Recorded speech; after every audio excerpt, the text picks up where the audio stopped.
Dans le chapitre 6, corrigeons l'exercice 7 de la page 172. Donc, on s'intéresse à un positon de charge E de masse M qui pénètre dans un champ électrostatique avec une vitesse V0.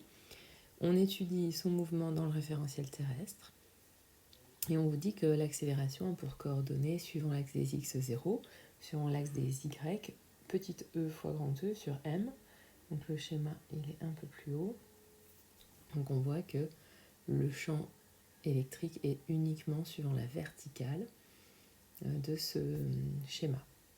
Donc premièrement, c'était l'exo 7, page 172, quelles sont les coordonnées du vecteur vitesse à t égale 0 ? Donc on vous a donné les coordonnées du vecteur accélération et on veut celles du vecteur vitesse.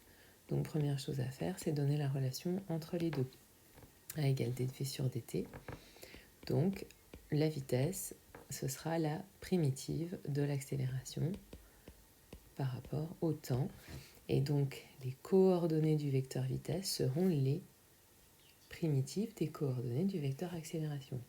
Donc si je les reprends, ces coordonnées, j'avais donc la primitive de 0 par rapport au temps, c'est une constante que je vais appeler par exemple c suivant l'axe des x, cx. Et pour la coordonnée suivant l'axe des y, c'était une constante. Donc c'est cette constante fois le temps que je réécris, plus une autre constante, puisque quand on dérive n'importe quelle constante, elle est égale à 0. Donc en faisant l'inverse, on est obligé d'exprimer cette constante. Donc de quoi vont dépendre les valeurs des constantes?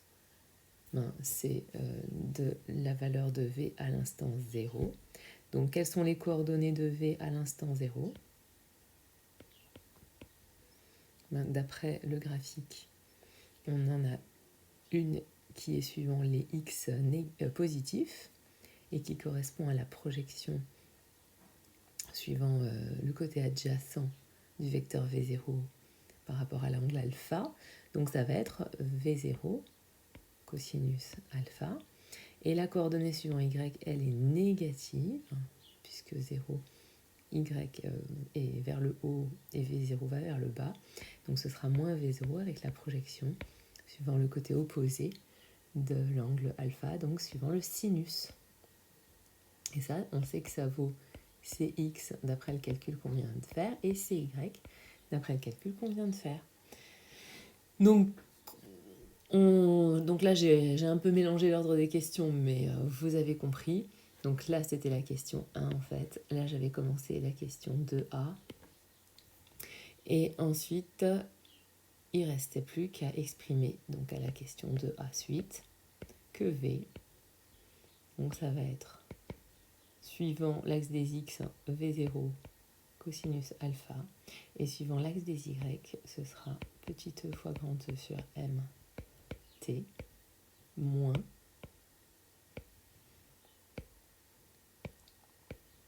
V0 sinus alpha.